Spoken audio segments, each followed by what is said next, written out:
ഇപ്പോൾ സ്ക്രീനിൽ മറുഭാഗത്ത് കാണുന്നത് സെല്ലിന്റെ ഒരു ഭാഗമാണ്. അത് മുറിച്ചാണ് പുറത്തേക്ക് ഇറങ്ങിയത്. അതിനുശേഷം ഇപ്പോൾ കാണുന്ന മതിലിലൂടെ തുണികൾ ഉപയോഗിച്ചുണ്ടാക്കിയ കയർ ഉപയോഗിച്ച് പുറത്തേക്ക് രക്ഷപ്പെടുകയായിരുന്നു. വിജയൻ ശരീരം മെലിയുന്നതിന് വേണ്ടി വലിയ ഡയറ്റൊക്കെ ആയിരുന്നല്ലോ ഗോവിന്ദച്ചാമി ജയിലിൽ അനുവർത്തിച്ച് വന്നത്. എന്താണല്ലോ പിന്നീട് പുറത്തു വന്ന വിവരങ്ങൾ? ചപ്പാത്തി മാത്രമേ കഴിക്കുന്നുള്ളായിരുന്നു, കുറച്ച് ഭക്ഷണം മാത്രമേ ഉള്ളൂ. ഈ ഇരുമ്പ് ഭാഗം മുറിച്ചാൽ അതിനുള്ളിലൂടെ ഇറങ്ങാൻ കഴിയുന്ന തരത്തിലേക്ക് ശരീരം മെലിഞ്ഞു. ഒറ്റക്കൈ കൊണ്ട് ജയിലിലെ തെങ്ങിൽ പോലും കയറാൻ ശേഷിയുള്ള ആളായിരുന്നു ഗോവിന്ദച്ചാമി. അപ്പോൾ ജയിലിനുള്ളിൽ നേരത്തെ വിജയൻ പറഞ്ഞതുപോലെ പ്രത്യേകിച്ച് ഒരു ശ്രദ്ധയും ഗോവിന്ദച്ചാമിയുടെ കാര്യത്തിൽ ഉണ്ടായിരുന്നില്ല. എല്ലാ തടവുകാരെയും പോലെ ഗോവിന്ദച്ചാമിയും അവിടെ വിലസി നടക്കുകയായിരുന്നു. അദ്ദേഹത്തിന്റെ ശരീരം മെച്ചപ്പെടുത്താനുള്ള ഒരു അവസരം കൂടി ജയിലുണ്ടായി. മാത്രമല്ല ഇപ്പോൾ ഈ സ്ക്രീനിൽ കാണുന്ന ഭാഗമുണ്ടല്ലോ, അത് രാത്രിയിലും വാർഡർമാരെത്തി പരിശോധിക്കേണ്ട, സാധാരണ നിലയിൽ ഒരു കൃത്യമായ ഇടവേളയിൽ പരിശോധിക്കേണ്ട സ്ഥലം കൂടിയല്ലേ? തീർച്ചയായും അത് ഈ 10ാം ബ്ലോക്ക് നോക്കുന്നതിന് വേണ്ടി മാത്രം അവിടെ ഒരു സ്റ്റാഫുണ്ട് രതീഷ്. അവിടെ അങ്ങനെ ഒരു അസൈൻമെൻ്റ് ഉള്ള ഒരു ജീവനക്കാരൻ തന്നെ അവിടെ ഉണ്ട്. ആ ജീവനക്കാരനെയാണ് മറ്റു തടവുകാരിൽ ഒരാൾക്ക് അസുഖമായത് കൊണ്ട് ആശുപത്രിയിലേക്ക് കൊണ്ടുപോകുന്നതിന് എസ്കോർട്ടിന് വേണ്ടി സൂപ്രണ്ട് അയച്ചിരിക്കുന്നത്. അങ്ങനെ അന്ന് രാത്രി 3 തടവുകാർക്ക് അസുഖമുണ്ടാകുന്നു. ഈ അസുഖമുണ്ടായത് കാരണം അവരെയെല്ലാം തന്നെ കണ്ണൂർ ജില്ലാ ആശുപത്രിയിലേക്ക് കൊണ്ടുപോകേണ്ട സാഹചര്യം ഉണ്ടാകുന്നു. അപ്പോൾ ഈ 3 പേരെ, അതായത് നമ്മൾ നേരത്തെ ഈ സസ്പെൻഷന് വിധേയമായ ആൾക്കാരെ ഉൾപ്പെടെയാണ് വിളിച്ചു കൊണ്ടുപോയി അവർക്ക് എസ്കോർട്ട് വിടുന്നത്. സാധാരണ രീതിയിൽ എസ്കോർട്ടിന് പോലീസിനെയാണ് വിളിക്കേണ്ടത്. ഈ KAPയിലോ ആംഡ് റിസർവിലോ ഉള്ള പോലീസുകാരെ വിളിച്ചാണ് എസ്കോർട്ടുകൾ പോകാറ്. അതിന് പകരം ഈ ജയിലിൽ തന്നെയുള്ള ജയിൽ വാർഡന്മാരെ അല്ലെങ്കിൽ പ്രിസൺ ഓഫീസർമാരെയാണ് അവരങ്ങോട്ട് ഇതിനു വേണ്ടി വിട്ടിരിക്കുന്നത്. ആ വീഴ്ച ആരും മനസ്സിലാക്കുന്നുണ്ട്. അവിടെ ആളില്ല എന്നും CCTV നോക്കാൻ ആളില്ല എന്നും പട്രോളിംഗ് നടത്താൻ ആളില്ല എന്നും ഗോവിന്ദച്ചാമിക്ക് മനസ്സിലായിട്ടുണ്ട്. ജയിലിലുള്ള ഒരു തടവുകാരന് ആരോഗ്യ പ്രശ്നം ഉണ്ടായി ആശുപത്രിയിലേക്ക് കൊണ്ടുപോയി അവിടെ പരിശോധിക്കേണ്ട ആളില്ല. അതൊരു പക്ഷേ ഗോവിന്ദച്ചാമി അറിഞ്ഞിട്ടുണ്ടാവും. അല്ലെങ്കിൽ അവിടെ ഒരു പരിശോധന എന്ന പതിവേ ഉണ്ടായിരുന്നിരിക്കില്ല. അതും ഏറെക്കാലമായി അവിടെ കഴിയുന്ന ഗോവിന്ദച്ചാമിക്ക് അറിയാമല്ലോ. തീർച്ചയായും അതെ. അതൊക്കെ ഏതെങ്കിലും രീതിയിൽ ജയിൽ ജീവനക്കാർ തമ്മിൽ പരസ്പരം സംസാരിക്കുമ്പോഴോ അല്ലെങ്കിൽ ഇവർ തമ്മിലുള്ള പെരുമാറ്റത്തിനിടയിലോ അല്ലെങ്കിൽ അവിടെ ആൾക്കാർ വരുന്നതിനിടയിലോ എല്ലാം തന്നെ ഗോവിന്ദച്ചാമി ഇതെല്ലാം മനസ്സിലാക്കി വെച്ചിട്ടുണ്ട്.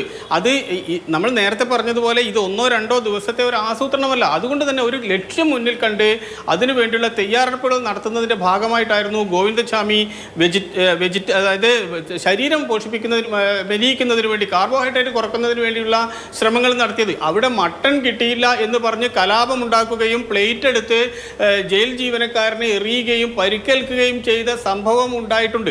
ആ സംഭവത്തിൽ നിന്നാണ് നേരെ അതിന് ഓപ്പോസിറ്റ് സൈഡിലേക്ക് ഇയാൾ മാംസവും ഇതൊക്കെ പരമാവധി കുറക്കുകയും ചപ്പാത്തി മാത്രമായി ഭക്ഷണം കഴിക്കാൻ തുടങ്ങുകയും ചെയ്യുന്നത്. അപ്പോൾ അതെന്തുകൊണ്ട്, അത് എന്തിന് എന്നൊരു തോന്നൽ സ്വാഭാവികമായി ഒരു ജയിലിൽ സുരക്ഷയുമായി ബന്ധപ്പെട്ട് ജോലി ചെയ്യുന്ന ഒരു ജീവനക്കാരന് മനസ്സിലാകും. അതിൻ്റെ അർത്ഥം അയാൾക്ക് എന്തോ തടി കുറക്കുന്നതിന് വേണ്ടിയുള്ള, ഭാരം കുറക്കുന്നതിന് വേണ്ടിയുള്ള ശ്രമമാണ് എന്ന് മനസ്സിലാക്കാൻ ഒരുപാട് വലിയ ബുദ്ധിയൊന്നും ആവശ്യമുണ്ട് എന്ന് തോന്നുന്നില്ല. പക്ഷേ അത്തരത്തിലുള്ള ഒരു നിരീക്ഷണമോ ഒരു സൂക്ഷ്മമായ നിരീക്ഷണമോ ഒന്നും തന്നെ അവിടെ നടന്നിട്ടില്ല എന്നതിൻ്റെ തെളിവാണ്. ഇത് നമ്മൾ തലങ്ങും വിലങ്ങും ഇത് തന്നെ തിരിച്ചും മറിച്ചും പറഞ്ഞുകൊണ്ട് കാര്യമില്ല. പക്ഷേ സംഭവം ഏതായാലും അത്തരത്തിൽ ഒരു വീഴ്ച അവിടെ ഉണ്ട്. ഒരു തടവ് പുള്ളി എന്തുകൊണ്ട് അയാളുടെ ഭക്ഷണത്തിൽ വളരെ പെട്ടെന്ന് തന്നെ പ്രകടമായ രീതിയിലേക്കുള്ള മാറ്റങ്ങൾ വരുത്തുന്നു. അതുവരെ മാംസവും മട്ടൺ വേണം എന്ന് പറഞ്ഞിട്ടാണെന്ന് ആലോചിച്ച് നോക്കണം. ചിക്കൻ അവിടെ വരാറുണ്ട്, മട്ടൺ തന്നെ വേണം എന്ന് പറഞ്ഞ് വാശി പിടിച്ച ഒരാൾ അതൊന്നും എല്ലാം ഉപേക്ഷിച്ച് ശരീരം ശോഷിപ്പിക്കാൻ വേണ്ടി തീരുമാനിക്കുന്നു എന്ന് പറഞ്ഞാൽ അതിൻ്റെ അർത്ഥം അയാൾ എന്തോ ചാടിക്കടക്കാൻ തീരുമാനിച്ചിട്ടുണ്ട് എന്ന് തന്നെയായിരിക്കും. ശരീരം ഒരു ഭാരമായി തോന്നരുത് എന്നല്ലേ, ശരീരഭാരം ഒരു പ്രശ്നമായി തോന്നുന്ന എന്തോ ഒരു ആക്ഷൻ അയാൾ പ്ലാൻ ചെയ്യുന്നുണ്ട് എന്ന് നമുക്ക് ഏതാണ്ട് ഊഹിക്കാം. പക്ഷേ ഇവിടെ നോക്കൂ, അതിൻ്റെ ഗുണം നോക്കൂ. ആ 2 അഴികൾ മുറിക്കുമ്പോൾ തന്നെ ഏറ്റവും താഴത്തെ തട്ടിലുള്ള 2 ക്രോസ് ബാറുകൾ മുറിക്കുമ്പോഴേക്കും അയാൾക്ക് പുറത്തേക്ക് കടക്കാൻ കഴിയുന്നത് ഈ ശരീരം മെലിഞ്ഞത് കൊണ്ട് മാത്രമാണ്. അല്ല എങ്കിൽ അയാൾ ഒരു കമ്പി കൂടി മുറിക്കേണ്ടി വരും. പക്ഷേ അതിന് ഇതിനേക്കാളും കൂടുതൽ സമയവും ആവശ്യമായി വന്നേനെ. അതുകൊണ്ട് അതൊക്കെ ഒരു വലിയ ആസൂത്രണമാണ്. എങ്ങനെയാണ് ഇതൊക്കെ ആസൂത്രണം ചെയ്യുന്നത് എന്ന് അയാളിൽ നിന്ന് കണ്ട് പഠിക്കേണ്ട അവസ്ഥയിലേക്കാണ് ഇപ്പോൾ കണ്ണൂർ സെൻട്രൽ ജയിലിലുള്ള ജീവനക്കാരും ഉന്നത ഉദ്യോഗസ്ഥരും എല്ലാം തന്നെ. ഇതിനെല്ലാം പുറമെ അവിടെ ക്രൂരമായ ക്രിമിനലാണ്. ക്രൂരത എന്ന വാക്ക് ക്രിമിനലുകളോട് എപ്പോഴും ചേർത്ത് പറയാറുണ്ടെങ്കിലും അതിനേക്കാൾ ഭയാനകമായ ക്രൂരതയുള്ള കൊടും കുറ്റവാളിയാണ് ഗോവിന്ദച്ചാമി എന്ന കാര്യത്തിൽ നമുക്കാർക്കും ഒരു സംശയമില്ല. കാര്യം എന്തുകൊണ്ട് ജയിൽ ഉദ്യോഗസ്ഥർക്ക് ബോധ്യപ്പെടാതെ പോയി എന്നതാണ് നമുക്കിപ്പോഴും മനസ്സിലാകാതെ പോകുന്നത്. ഈ CCTV ദൃശ്യങ്ങൾ മാതൃഭൂമി ന്യൂസ് പ്രേക്ഷകരിലേക്ക് എത്തിക്കുമ്പോൾ എത്രത്തോളം പഴുതുകളുള്ള സുരക്ഷയായിരുന്നു കണ്ണൂർ സെൻട്രൽ ജയിലിലുണ്ടായിരുന്നത്. ആരും തിരിഞ്ഞു നോക്കാനില്ലാതെ കിടന്ന വാതിലിലൂടെ, കിടന്ന ഇടനാഴിയിലൂടെ, മതിലിലൂടെ പുറത്തേക്ക് ഗോവിന്ദച്ചാമി ചാടുന്നതിന്റെ ദൃശ്യങ്ങളാണ് മാതൃഭൂമി ന്യൂസ് ആദ്യമായി പ്രേക്ഷകരിലേക്ക് എത്തിക്കുന്നത്. ഇയാളുടെ ക്രൂരതയുടെ ആഴം അത് 2011 കൊലപാതകത്തിന് ശേഷം, ബലാത്സംഗത്തിനും കൊലപാതകത്തിന് ശേഷം വന്ന വിവരങ്ങളിൽ തന്നെ, പോസ്റ്റ്മോർട്ടം റിപ്പോർട്ടിൽ ഉൾപ്പെടെയുള്ള വിവരങ്ങളിൽ അതിക്രൂരത വിവരിക്കുന്നുണ്ടായിരുന്നു. പെൺകുട്ടിക്ക് ഒരു ദിവസം പോലും ബോധമുണ്ടായിരുന്നില്ല. ആശുപത്രിയിലേക്ക് എത്തിക്കുമ്പോൾ താടിയെല്ലുകൾ തകർന്നിരുന്നു, 13 പല്ലുകൾ നഷ്ടപ്പെട്ടിരുന്നു, ഒരു പല്ല് വയറ്റിൽ എത്തിയിരുന്നു, ശ്വാസനാളത്തിൽ രക്തം കയറി, തലച്ചോറിൽ രക്തം കട്ട പിടിച്ച് കിടന്നിരുന്നു. അതിസങ്കീർണമായ സർജറി നടത്തിയെങ്കിലും പിന്നീട് കണ്ണുകൾ മാത്രം ഒന്ന് ചലിപ്പിച്ചു. മണിക്കൂറുകൾക്ക് ശേഷം അതും നിലച്ചു പോവുകയായിരുന്നു. പിന്നാലെ നടന്ന അന്വേഷണമാണ് ഞെട്ടിക്കുന്ന ക്രൂര കൃത്യങ്ങളിലേക്ക്, ഗോവിന്ദച്ചാമി എന്ന കൊടും ക്രിമിനലിന്റെ ക്രൂരതയിലേക്ക് വെളിച്ചം വീശുന്ന അന്വേഷണം പിന്നീട് ഉണ്ടായത്. പെൺകുട്ടിയെ ട്രെയിനിൽ യാചകനായെത്തി തള്ളി താഴേക്കിട്ടു, പിന്നീട് ക്രൂരമായി ബലാത്സംഗം ചെയ്തു. ട്രെയിനിൽ നിന്ന് ചാടിയിറങ്ങി പെൺകുട്ടിയെ വലിച്ചിഴച്ച് കൊണ്ടുപോയി പിടിപ്പിച്ചതിന് ശേഷം പണവും മൊബൈൽ ഫോണും മോഷ്ടിച്ചു പിന്നീട് രക്ഷപ്പെടുകയായിരുന്നു. മണിക്കൂറുകൾക്ക് ശേഷമാണ് പരിസരവാസികൾ ബോധരഹിതയായ പെൺകുട്ടിയെ, വലിയ പരിക്കുകളേറ്റ പെൺകുട്ടിയെ കണ്ടെത്തുന്നതും ആശുപത്രിയിലേക്ക് കൊണ്ടുപോകുന്നതും. ഫെബ്രുവരി 1 ഗോവിന്ദച്ചാമിയുടെ ഈ ക്രൂരത. ഫെബ്രുവരി 2 പെൺകുട്ടിയുടെ വിവാഹ നിശ്ചയം നടക്കാനിരിക്കുന്നത്. തൊട്ട് തലേന്നാണ്, മണിക്കൂറുകൾക്ക് മുൻപാണ് ഇങ്ങനെ ഒരു ക്രൂരമായ ആക്രമണത്തിന്, സമാനതകളില്ലാത്ത ആക്രമണത്തിന് ഷൊർണൂർ സ്വദേശിനിയായ പെൺകുട്ടി ട്രെയിനിൽ വെച്ചും പുറത്തു വെച്ചും ഇരയാകുന്നത്. അങ്ങനെയുള്ള വധശിക്ഷയ്ക്ക് കോടതി വിധിച്ച, പിന്നീട് കഠിന തടവായി അത് പരിവർത്തനപ്പെട്ട ഒരു കുറ്റവാളി, ആ കുറ്റവാളിക്ക് എത്രത്തോളം ലഘുവായ സുരക്ഷയാണ്, ശ്രദ്ധയാണ് ജയിൽ ഉദ്യോഗസ്ഥർ കൊടുത്തത് എന്ന് വ്യക്തമാക്കുന്നതാണ് ഇപ്പോൾ മാതൃഭൂമി ന്യൂസ് പുറത്തുവിടുന്ന ദൃശ്യങ്ങൾ. മാതൃഭൂമി ന്യൂസിലൂടെ ഈ ദൃശ്യങ്ങൾ ആദ്യമായി പുറം ലോകം കാണുകയാണ്. ജയിലിലെ സെല്ല് മുറിച്ച് പുറത്തേക്ക് ഇറങ്ങുന്നതിന്റെ ചിത്രം രാവിലെ തന്നെ മാതൃഭൂമി ന്യൂസ് പ്രേക്ഷകരിലേക്ക് എത്തിച്ചതാണ്. ജയിലിലെ ഇരുമ്പ് ഭാഗം മുറിച്ച്, ശരീരം മെലിഞ്ഞ് അതിലൂടെ കടക്കാൻ കഴിയുന്ന പാകത്തിലായപ്പോൾ ഇരുമ്പ് ഭാഗം മുറിച്ച് പുറത്തേക്ക് നൂഴ്ന്ന് ഇറങ്ങുന്നു. അതാണിപ്പോൾ CCTV ദൃശ്യങ്ങളിൽ വ്യക്തമാകുന്നത്. അതിനുശേഷം രക്ഷപ്പെടാൻ വേണ്ടി നേരത്തെ കരുതി വെച്ച വസ്തുക്കൾ പുറത്തേക്ക് 2-3 തവണ എത്തിക്കുന്നു. ഇരുമ്പ് ഭാഗം വീണ്ടും നൂലുകൊണ്ട് പെട്ടെന്നാരും കണ്ടെത്താതിരിക്കാൻ കെട്ടിവെക്കുന്നു. അതിനുശേഷം മതിലിന്റെ ഭാഗത്തേക്ക് എത്തുന്നു. തുണി ഉപയോഗിച്ച് നേരത്തെ തയ്യാറാക്കിയ കയർ പോലെയുള്ള വസ്തു ഉപയോഗിച്ച് അതിലൂടെ പിടിച്ച് അതിസാഹസികമായി പുറത്തേക്ക് രക്ഷപ്പെടുകയാണ്. എത്രത്തോളം അലംഭാവം ജയിൽ ജീവനക്കാർക്ക് ഉൾപ്പെടെ ഉണ്ടായി, കണ്ണൂർ സെൻട്രൽ ജയിലിലെ സുരക്ഷ പേരിന് പോലും ഇല്ല എന്ന് വ്യക്തമാക്കുന്ന ദൃശ്യങ്ങളാണ് മാതൃഭൂമി ന്യൂസ് ആദ്യമായി പ്രേക്ഷകരിലേക്ക് എത്തിക്കുന്നത്. CK വിജയനാണ് ഈ വളരെ പ്രധാനപ്പെട്ട ദൃശ്യങ്ങൾ എത്തിക്കുന്നത്. വിജയൻ, അന്വേഷണം ഇപ്പോൾ മുന്നോട്ട് പോവുകയാണ്. ജയിലിലെ വലിയ വീഴ്ചയും ഗൗരവമുള്ള വീഴ്ചയും നേരത്തെ തന്നെ ഉന്നത ഉദ്യോഗസ്ഥർ വ്യക്തമാക്കിയതാണ്. ജയിൽ മേധാവി ഉൾപ്പെടെയുള്ളവർ ഇവിടെ ഗുരുതരമായ വീഴ്ച പറ്റി എന്നത് വ്യക്തമാക്കുകയും ചെയ്തതാണ്. അന്വേഷണത്തിന്റെ ഭാഗമായി സമാനമായി നിരവധി ദൃശ്യങ്ങൾ ഉൾപ്പെടെ ഇപ്പോൾ പരിശോധിക്കുകയാണല്ലോ. വീഴ്ചയുടെ വ്യാപ്തി അത് നേരത്തെ കരുതിയതിനേക്കാൾ കുറെ കൂടി വലുതാണ് എന്ന് കൂടിയല്ലേ ഈ ദൃശ്യങ്ങൾ തെളിയിക്കുന്നത്?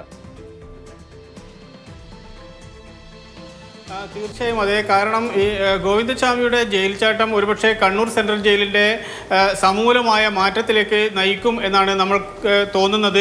ആ രീതിയിൽ പോസിറ്റീവായി നമുക്ക് ചിന്തിക്കാവുന്ന ഒട്ടേറെ സൂചനകൾ ഇപ്പോൾ വരുന്നുമുണ്ട്. ഒരുപക്ഷെ കണ്ണൂർ സെൻട്രൽ ജയിലിനകത്തുള്ള മുഴുവൻ ജീവനക്കാരെയും, ഓഫീസ് ജീവനക്കാരെ ഒഴികെയുള്ള മുഴുവൻ ജീവനക്കാരെയും മാറ്റാനും അതിനനുസരിച്ച് പുതിയ ആൾക്കാരെ അവിടെ നിയമിക്കാനും ഉള്ള ആലോചനകൾ വളരെ ഗൗരവമായി തന്നെ നടക്കുന്നുണ്ട്. കാരണം ഇത് ഒരുപക്ഷെ കേരളത്തിലെ ആഭ്യന്തര വകുപ്പിന്റെ പരാജയമായി വലിയ രീതിയിൽ ദേശീയ തലത്തിൽ ഉൾപ്പെടെ ചർച്ച ചെയ്യപ്പെടാനുള്ള സാധ്യതയുണ്ട്. ഗോവിന്ദച്ചാമിയെ തുറന്നു കൊടുത്തു എന്ന രീതിയിൽ കഴിഞ്ഞ ദിവസം BJPയുടെ പ്രധാനപ്പെട്ട നേതാവ് ഉൾപ്പെടെ, അതായത് അതിന് സൗകര്യം ഒരുക്കി കൊടുത്തു എന്ന രീതിയിലുള്ള ചർച്ച, അതിൻ്റെയൊക്കെ ഒരു തുടക്കമായി LDF ഉൾപ്പെടെയുള്ള രാഷ്ട്രീയ നേതൃത്വം കാണുന്നുണ്ട്. അതുകൊണ്ട് ഇത് പിടിക്കാൻ കഴിഞ്ഞു എന്നുള്ളതാണ് അവരെ സംബന്ധിച്ചിടത്തോളം ഏറ്റവും ആശ്വാസകരമായ കാര്യവും. അതുകൊണ്ട് കണ്ണൂർ സെൻട്രൽ ജയിലിലെ അടിമുടി മാറ്റം വരുത്താൻ, അതോടൊപ്പം തന്നെ മറ്റ് ജയിലുകളിലും ഇത്തരത്തിലുള്ള സുരക്ഷാ സംവിധാനങ്ങൾ ശക്തിപ്പെടുത്തുന്നതിന് വേണ്ടിയും ഒരുപക്ഷെ കുറെ കൂടി ശാസ്ത്രീയവും സാങ്കേതികവുമായ ജയിൽ സംവിധാനത്തെക്കുറിച്ച് ആലോചിക്കുകയും ചെയ്യുന്നുണ്ട് എന്ന് വേണം നമുക്ക് മനസ്സിലാക്കാൻ. ഒരുപക്ഷെ ഈ അന്വേഷണ കമ്മീഷൻ, റിട്ടയർഡ് ജഡ്ജിൻ്റെ ഉൾപ്പെടെയുള്ള അന്വേഷണ കമ്മീഷൻ്റെ അകത്ത് തന്നെ, കമ്മീഷനിൽ ഉൾപ്പെടെ അത്തരത്തിലുള്ള നിർദ്ദേശങ്ങൾ ഉണ്ടാകും എന്ന് തന്നെ നമുക്ക് പ്രതീക്ഷിക്കുകയും ചെയ്യാം. പക്ഷേ ഇവിടെ സംഭവിച്ചിരിക്കുന്നത് മറ്റൊരു പ്രതിയാണെങ്കിൽ പോലും ഇതിന് ഇത്രമാത്രം ഗൗരവം ഉണ്ടാകില്ല. ഇത് ആരാണ്? അത് ഗോവിന്ദച്ചാമിയാണ് എന്ന ഏറ്റവും പ്രധാനപ്പെട്ട കാര്യം അതാണ്. അതുകൊണ്ട് ഈ വീഴ്ചയിൽ നിന്ന് ആരും ഇനി രക്ഷപ്പെടാനോ അല്ലെങ്കിൽ ഉത്തരവാദിത്തത്തിൽ നിന്ന് ആർക്കും കൈയൊഴിയാനൊന്നും പറ്റില്ല. പക്ഷേ അത് ഒരു പരിഷ്കരണത്തിനുള്ള ഒരു വഴിയായി ഒരുപക്ഷെ മാറും. പിന്നീട് ഇനി അങ്ങോട്ടുള്ള ജയിൽ സുരക്ഷ സംബന്ധിച്ച് അങ്ങനെ ഒട്ടേറെ കാര്യങ്ങൾ പല സ്ഥലങ്ങളിലായി, പല മേഖലകളിലായി മാറ്റം വന്നിട്ടുണ്ട്. അതുകൊണ്ട് ഈ ജയിലിലും അത്തരത്തിൽ മാറ്റം വരും എന്നാണ് ഇതിൻ്റെ മുതിർന്ന തലപ്പത്തുള്ള ആൾക്കാരെല്ലാം തന്നെ പറയുന്നത്.